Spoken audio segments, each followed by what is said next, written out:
Everyone talks about living the dream abroad, but no one talks about running out of savings, hating the city you chose, and paying for a home that you don't even live in anymore. I learnt those lessons the hard way, so let me show you how to avoid them.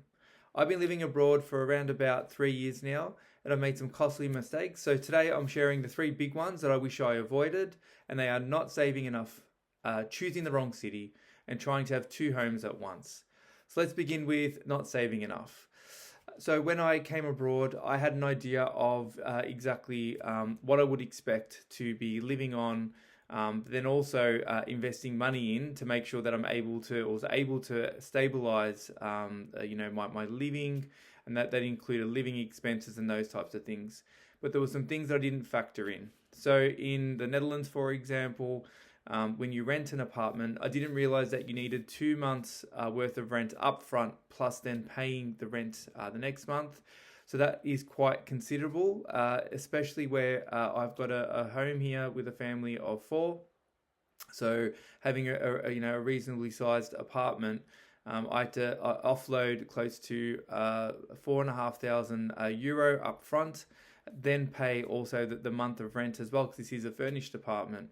And therefore, that extra bit of money was quite shocking, given that I'd come over from Australia, and I think the exchange rate there was around 8 or 9 thousand Australian dollars, which is quite significant as well.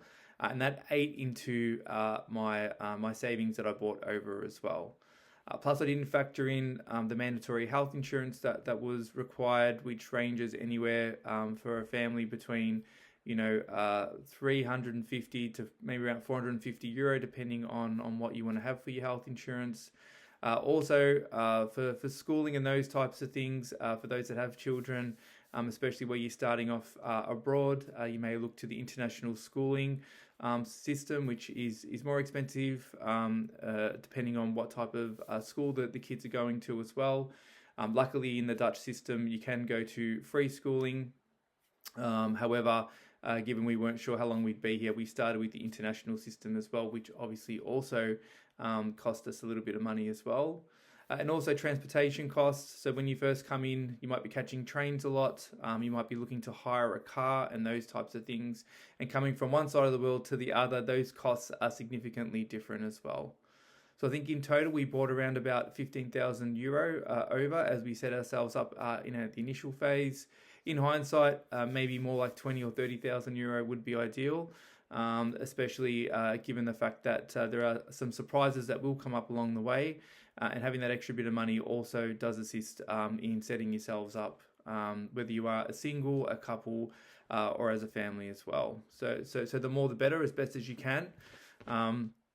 But that's something that I wish I had thought through a little bit more before I did come over abroad.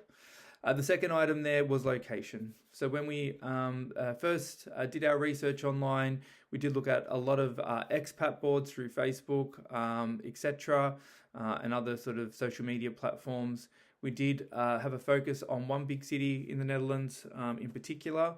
But when we got there, it wasn't for us, and that was Den Haag.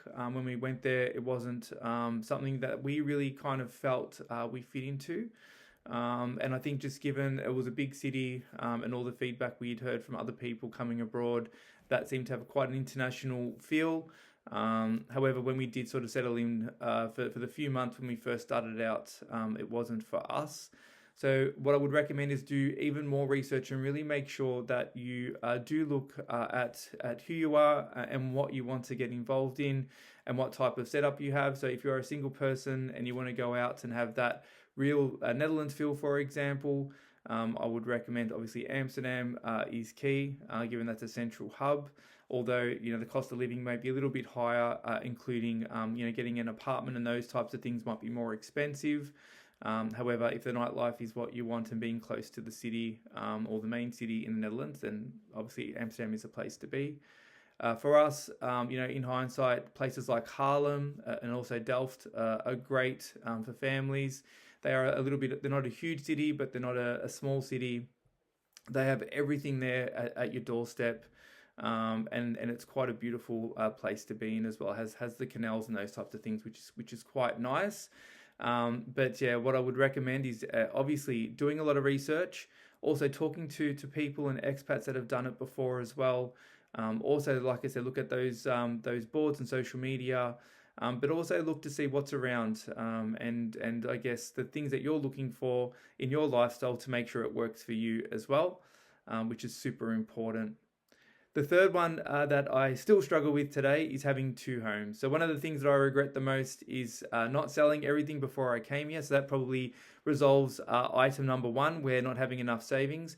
I do have a lot of things still in storage back at home. I also still have my house as well back at home as well. So it is one of those things where when we did come over, we weren't sure, I guess, how long we would be here, if this was going to be for us in the long term, and when we'd come back home. It's now, like I said, very close to 3 years in. I think 3 years coming up in February or March next year. And we are still paying for storage. So there's a lot of stuff in there that's sitting there, like fridges, bikes, you name it, televisions, dining set, etc. That's collecting dust and costing us a monthly fee. We also have our property back at home that's being rented, but there's obviously considerable cost that they're at maintaining a property, as well as obviously having renting an apartment here as well.